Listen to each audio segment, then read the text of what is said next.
子供。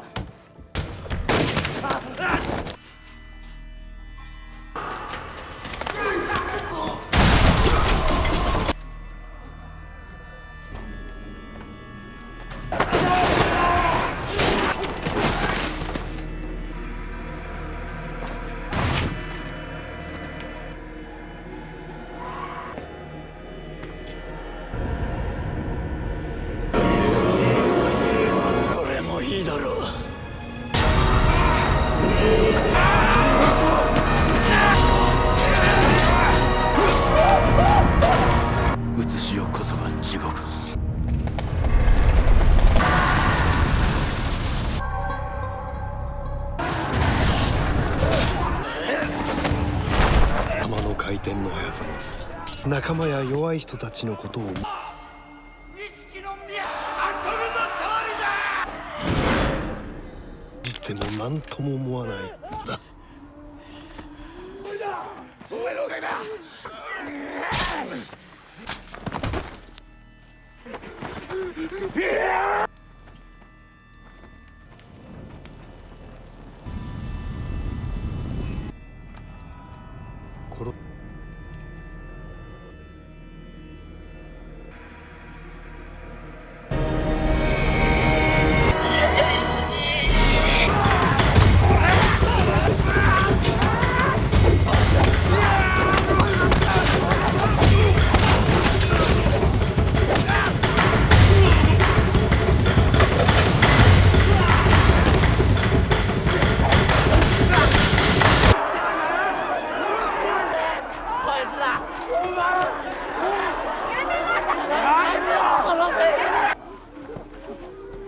お主がこの小さな手を怪我して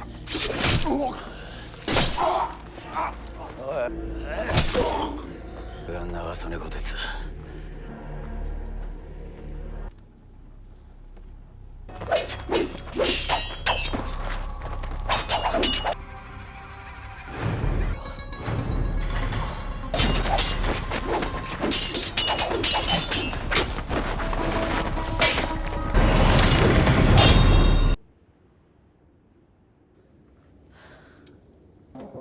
楽しみ半減やない。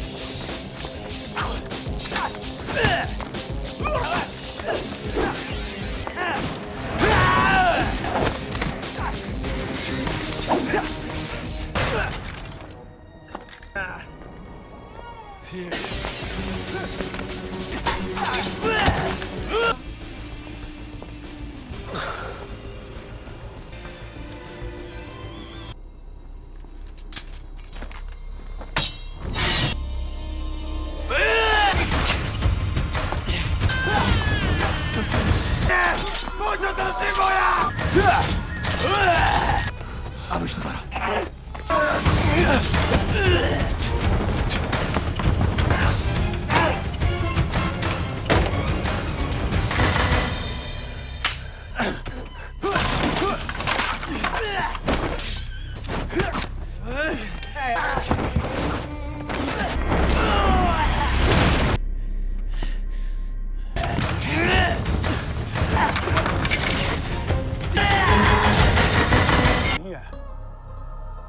躊躇してるんや。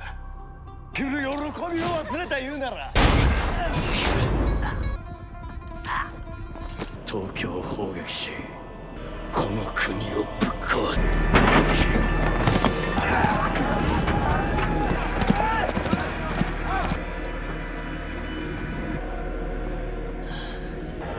どこにいるバットさん。どこだ。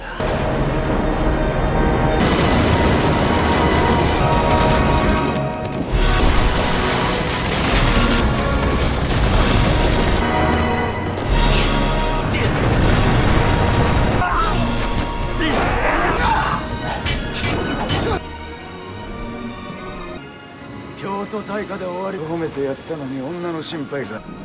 出番だぜ薫殿。おいおい言えねえ。死するでござる今拙者が。何が。俺が興味があるのはな。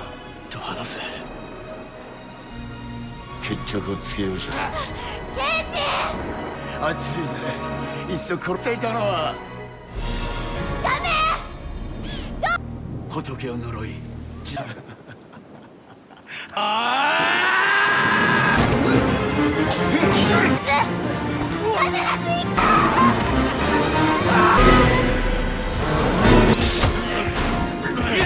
の程度だ。伝説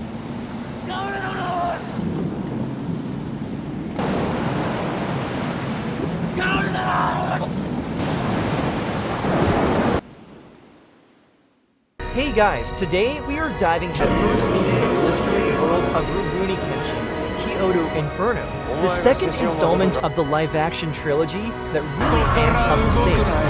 Let's be honest, the sword's swinging. Before we get into the nitty-gritty of why a former government assassin with a penchant for flashy moves is now hunting down another former government assassin with even flashier moves, I put a lot of work into these, so if you like what you see, a like and a subscribe is always appreciated. No worries if not.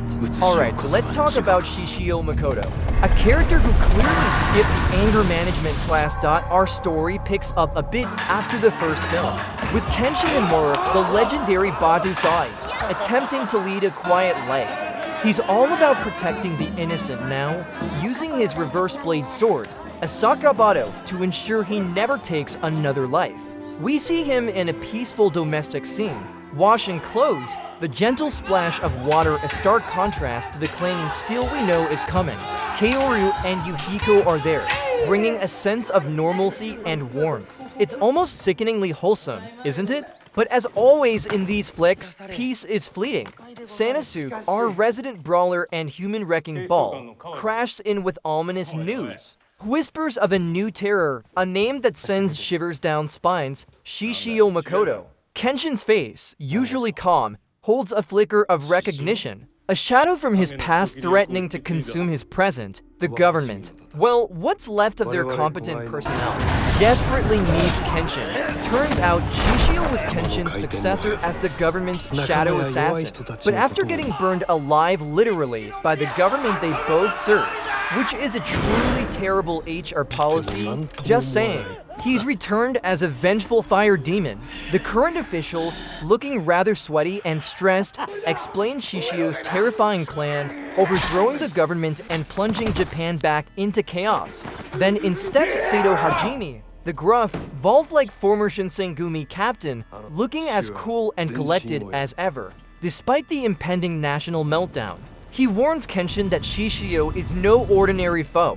He's a force of nature, a monster, and only Kenshin, the Hidoriki Battousai, has any chance of stopping him. The weight of this burden crashed down on Kenshin, the metallic clang of his past echoing in his ears. This isn't just about saving Japan, it's about Kenshin's soul. He's sworn off killing, yet the only way to stop Shishio might force him back into the bloody role of Battousai. The internal struggle is intense, the emotional punches hitting harder than any sword strike. He paces, he broods, he has a moment with Kaoru, who, bless her heart, tries to hold him back with words of peace and the warmth of their life together. But Kenshin, ever the stoic hero with a tragic backstory, knows what he must do. The scene is heavy with unspoken fears, the quiet rustle of his kimono as he prepares to leave, a sound filled with dread. He gently embraces Kaoru, a silent promise in the touch, before turning his back on the peaceful life he built. The road to Kyoto is long, dangerous, and steeped in the shadows of his past. The soft whisper of his name from Kaoru fades as he disappears into the distance. A man walking towards his inevitable destiny. As Kenshin treks towards Kyoto, he encounters a spirited young kunoichi named Misao Makimachi. She's all youthful exuberance and lightning-fast reflexes, a stark contrast to Kenshin's brooding demeanor. Initially, she tries to rob him because, you know, a man alone on a road is basically an ATM. But Kenshin, being Kenshin, easily disarms her with his trademark swiftness, all without drawing blood. The clatter of her dropped weapons on the dusty road signals the end of her attempt. Misao quickly realizes Kenshin isn't just some wanderer. There's a quiet strength about him. She's searching for her beloved Aoshi, the former leader of the Anawabanshig, and seeing Kenshin's similar skill set, she decides to tag along. The chemistry between them is immediately charming. A much-needed breath of fresh air amidst the heavy narrative, adding a few lighter thuds and playful nudges to the journey. While Kenshin is collecting new traveling companions, Aoshi Shinomori, the former elite leader of the Onawabanship, is having a decidedly less wholesome time. He's been consumed by a singular, destructive obsession, defeating Kenshin to prove he's the strongest. Remember their clash in the first movie? Yeah, Aoshi hasn't forgotten either, and his ego seems to have taken a major hit. We see him training with a furious intensity, the whoosh of his kodachi cutting through the air, his face etched with a desperate, almost insane drive. His once noble demeanor is now clouded by a chilling madness. His former comrades, like the elderly Okina, watch with deep sorrow, knowing Aoshi has strayed far from their path. The crack of his blades against unseen targets speaks volumes about his mental state, a relentless, almost painful symphony of vengeance. It's clear this guy needs a hug, or at least a very good therapist, neither of which Kenshin is qualified to provide. Kenshin and Misao finally reach Kyoto, only to find the city already reeling from Shishio's influence. It doesn't take long for Kenshin to attract attention, specifically from one of Shishio's jumping katana, or 10 swords, named Cho the Sword Hunter. This guy is an interesting character choice. He's got these weird, whip-like swords that look like they belong in a B-movie monster flick, and he's not afraid to use them.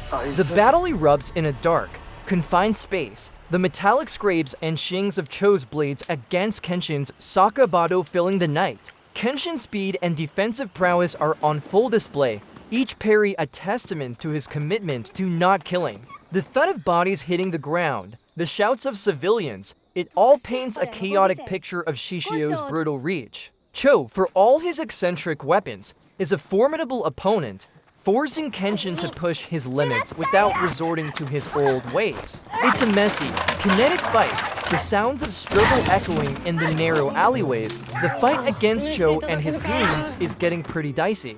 Kenshin, still holding back, is trying to protect Misao and the innocent bystanders while fending off an absurd number of opponents. Just when things look their grimmest, with the crackle of fire and the groan of straining wood, who should burst onto the scene but our favorite human battering ram, Sanasuke. He crashed through a wall like it's made of tissue paper, a booming roar leaving no doubt about his presence. The ground shakes with his impact. His massive zanbatsu, or rather, his giant slab of metal he calls a sword, carves a path through the enemy ranks, the dull thud of his blunt attacks making it clear he's not messing around. It's a glorious reunion, a moment of much-needed levity and brute force. With Sanasuke joining the fray, the odds suddenly don't look so impossibly stacked against Kenshin, his heavy blows creating openings for Kenshin's more graceful, precise movements. While Kenshin and co. are having street brawls, we cut to the main event, the man himself, Shishio Makoto, in his subterranean lair. It's less secret evil hideout and more volcano-themed corporate boardroom of doom. Here, bathed in the sinister glow of molten rock and roaring fires, Shishio assembles his elite squad, the Jappangatana. These aren't your average henchmen. They're a collection of utterly bizarre yet incredibly deadly individuals. From the perpetually smiling, insanely fast Sojiro Cedar, who looks like he just stepped out of a boy band but doesn't have a blink, to the silent giants and the strategically minded. Each member has a unique and terrifying skill. The metallic click of their footsteps on the stone floor, the low hum of Shishio's voice articulating his plans for a new, blood-soaked Japan. It all creates an atmosphere of oppressive dread. You get the sense that these guys aren't just loyal. They're borderline fanatical. Apparently, villainy has a great HR department because Shishio's got some loyal, if not slightly unhinged, followers. Asterisk Shishio isn't just talking big. He's acting on it. His next target is a government-affiliated steel factory, a vital cog in the war machine. His forces, led by his formidable lieutenants, storm the complex with terrifying efficiency. The sounds are deafening, the crash of metal against metal, the roar of explosions as buildings are torn apart, the panicked shouts of workers caught in the crossfire. Shishio himself oversees the operation, a chillingly calm figure amidst the chaos, his bandaged form illuminated by the flames. He's not just a brute, he's a strategic mastermind, systematically dismantling the government's resources. The sheer scale of destruction, the crackle of burning timber, and the groan of collapsing structures drive home the terrifying reality of his power. It's clear that Kenshin isn't just up against a single opponent, but an entire, well-oiled, brutally effective war machine bent on total annihilation. The inevitable happens. Kenshin finally comes face to face with Shishio Makoto himself. This isn't just a fight, it's a statement. Shishio, cloaked in his bandages, wields a special sword that ignites due to the oils secreted from his charred body, a truly unsettling visual. The air crackles with intense energy as Kenshin, despite his incredible speed and technique, finds himself outmatched. Shishio's strength is monstrous, each strike a bone-jarring impact. Kenshin's Sakabato clangs desperately against Shishio's fiery blade, but the difference in power is palpable. Shishio doesn't just block, he dominates. The sound of Kenshin's grunts of pain is a stark reminder of his mortality. In a truly brutal moment, Shishio uses Kenshin's own mercy against him, overwhelming him and, with a powerful kick, sends him plunging into the raging, burning river below. The splash and sizzle of Kenshin hitting the flaming water is a horrifying sight, leaving us all wondering if our hero has just met his fiery end. Talk about a bad day at the office. Just when you think Kenshin's storyline has reached its literal boiling point, fate, or rather, his ridiculously powerful master, intervenes. Washed ashore, battered and barely clinging to life, Kenshin is discovered by none other than Heiko Seiyuro, the master of heightened meets Tsurujiru and Kenshin's original sensei. Heiko, a man who clearly believes in making a dramatic entrance, looks like he stepped out of a fashion magazine for wandering samurai, all flowing robes and effortless cool. The sight of him brings a wave of relief, like a collective sigh from the audience. He doesn't say much, just a gruff acknowledgement of Kenshin's stupidity for losing, but his actions speak volumes. He carries Kenshin away, the gentle rustle of his cloak a stark contrast to the earlier cacophony of battle. Kenshin is safe, for now, but the path ahead, under Heiko's tutelage, promises to be anything but easy. Under Heiko's gruff care, Kenshin slowly begins to heal, physically at least. The cuts and bruises mend, but the emotional scars from his humiliating defeat at Shishio's hands are far deeper. We see him lying there, bandaged, staring at his Sakabato, the symbol of his vow. The silence in Heiko's secluded dwelling is broken only by Kenshin's ragged breathing and the faint creak of the wooden floor. His mind replays the battle, the overwhelming power of Shishio, the feeling of utter helplessness. The specter of his Battousai past, the ruthless killer he swore to abandon, looms large. He's torn between his vow to never kill again and the brutal necessity of stopping Shishio. The internal struggle is intense, the mental thumps and crashes of his conflicting ideals almost audible. It's a moment of profound vulnerability for our hero, showing that even the greatest warriors face inner demons far more terrifying than any external foe. Talk about a rough recovery period. Heiko Seiyuro, bless his blunt, powerful soul, isn't about coddling. He immediately thrusts Kenshin into a brutal training regimen, pushing him beyond anything he's ever experienced. The goal, to master the ultimate heightened meet Tsurujiru technique, the Amikakeru Runo Hirameki.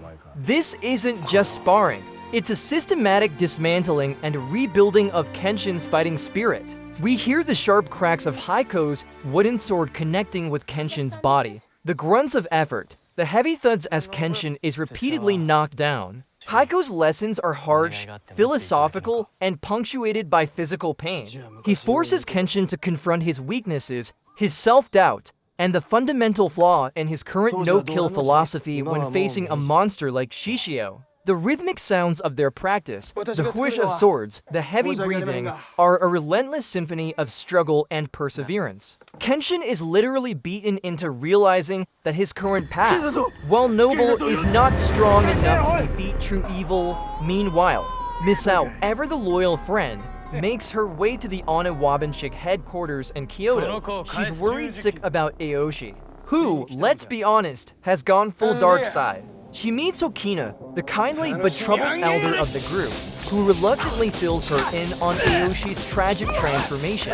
The scene is filled with quiet sadness, the clink of teacups contrasting with the heavy weight of their conversation. Okina recounts Aoshi's desperate need to surpass Kenshin, how the defeat of their previous encounter twisted his mind, making him abandon his duties and friends for a singular, destructive quest for power. Misao's heart aches, the thrum of her concern for Aoshi palpable. She realizes that the man she admired has been consumed by a dangerous obsession, and the sound of her own hopeful whispers for his return seems to vanish in the cold, hard reality of his madness. Back at the dojo, Kaoru, bless her pure heart, can't just sit idly by. The quiet creak of the empty dojo, the silence where Kenshin's presence used to be, is too much for her.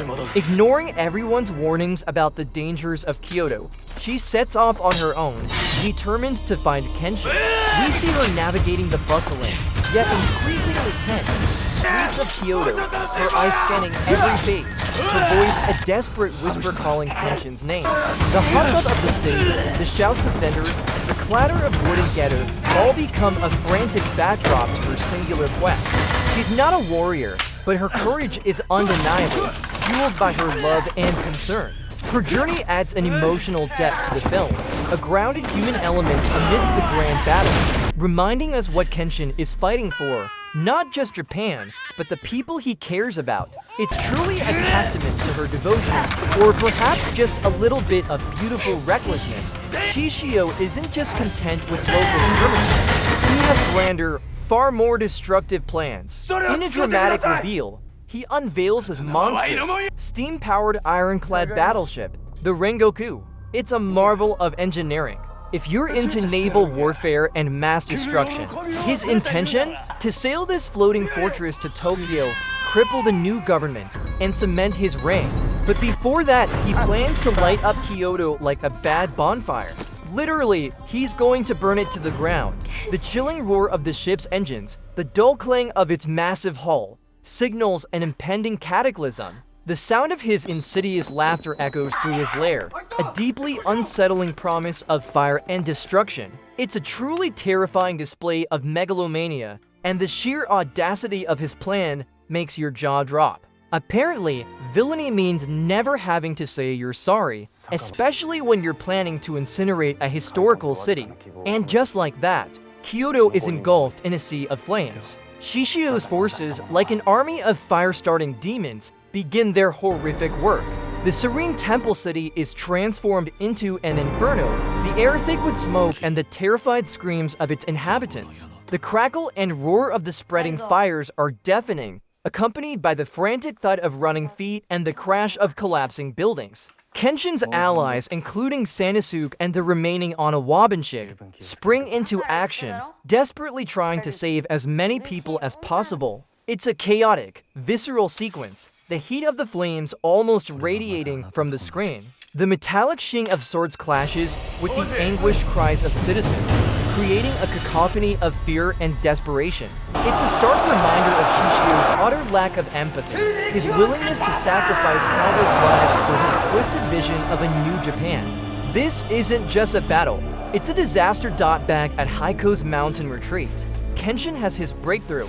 In a moment of intense focus and internal clarity, he finally grasps the essence of the Amakaku no Hirameki, the ultimate technique of heightened Mitsuru. This isn't just a fancy sword move. It's a fundamental shift in perspective and power. We see him execute the technique, the air around him seeming to warp with the sheer force of his blade. It's a quiet but immensely powerful visual, a testament to his renewed resolve. The soft push of his sword, followed by a barely perceptible thwack of air displacement, signifies his mastery. The previous sounds of his grunts and struggles during training are replaced by a serene intensity. It's a moment of triumph, but also one of grim acceptance. He has gained the power to defeat Shishio, but at what cost to his own soul? Heiko gives a rare, approving nod, a subtle acknowledgement of his student's immense growth. Our boy is back, and he's bringing a whole new level of sword-swinging fury.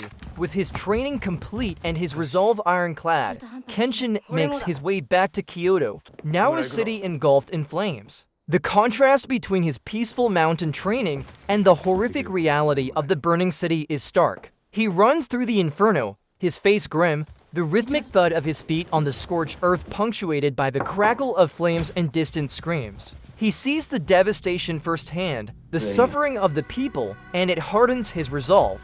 There's no longer any hesitation, only a singular, focused determination to stop Shishio.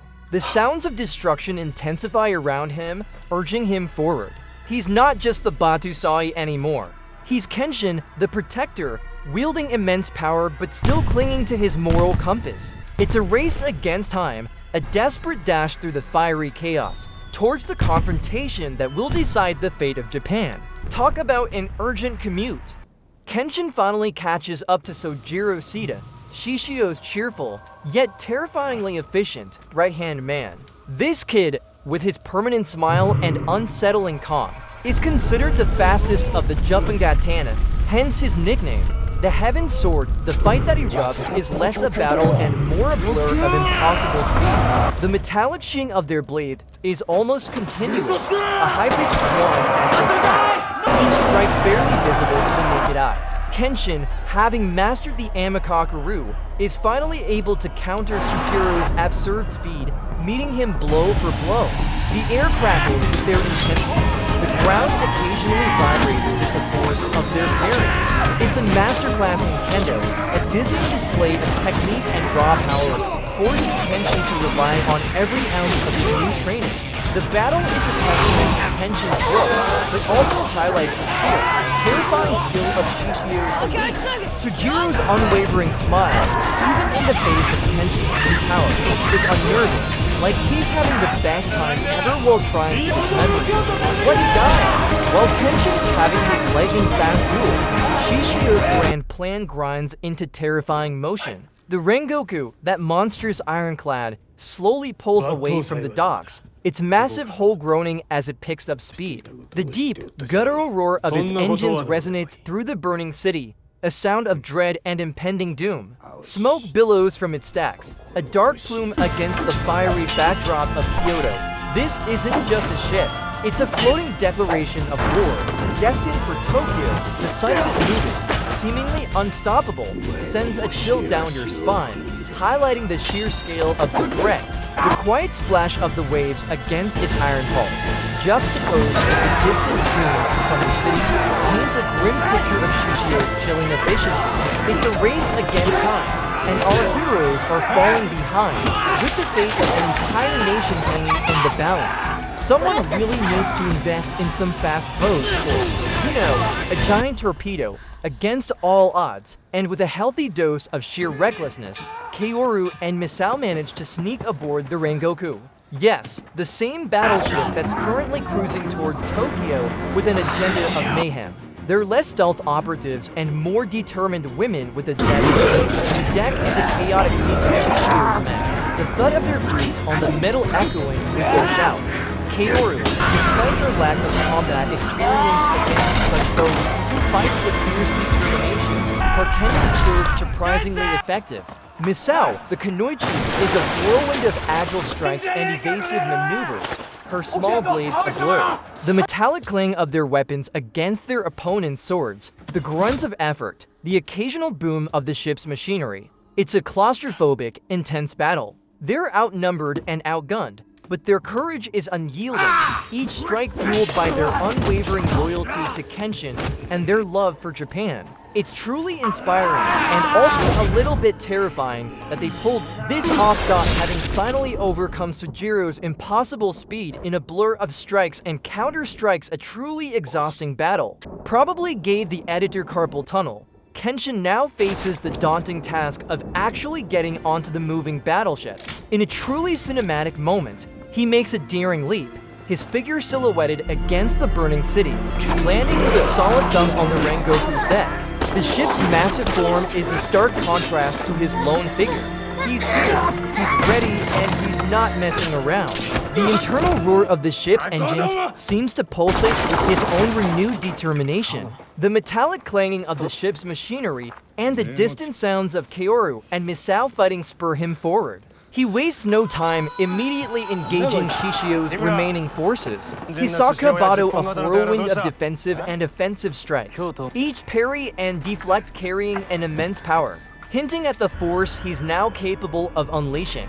The final showdown is imminent, the tension palpable. Like a plucked bowstring about to snap. Kshin carves a path through the Rengoku's metallic corridors. Each clang of his sword a grim announcement of his arrival. His movements are precise, efficient, a symphony of deadly grace. He dispatches Shishio's remaining henchmen with fluid ease, the dull thuds of their bodies hitting the steel deck quickly fading as he presses on. The air grows heavier with each step, the anticipation of the final battle almost suffocating. Finally, he reaches the main chamber, the heart of the Rengoku, where Shishio repeatedly waits. The visual is striking. Shishio, still bandaged, surrounded by perilous, radiating an aura of killing power. The silence in the chamber is absolute, a stark contrast to the chaos outside. This isn't just a fight. It's the climax of an epic saga, the ultimate clash between two ideologies, two forces of nature. The tension in the air is thick, the very atmosphere vibrating with unspoken challenges. The movie ends here, leaving us hanging, but promising an explosive conclusion to their rivalry. It's like watching an epic boxing match, and then they cut to commercial right before the final round. Rude, but effective. And so, Kyoto Inferno concludes, leaving us on the precipice of an unimaginable conflict. Kenshin's journey, marked by loss, doubt, and ultimately, newfound strength, reminds us that true power lies not just in physical prowess, but in the unwavering spirit to protect what you hold dear. This film beautifully illustrates that even in the face of overwhelming evil, the human heart, capable of both immense darkness and profound light, can rise to meet any challenge. It's a testament to resilience, a call to never surrender to despair, even when the odds feel insurmountable. The choices we make, the battles we fight, shape not only our own destiny, but the world around us. May we all find the courage to face our own Shishio Makotos with the same unyielding spirit.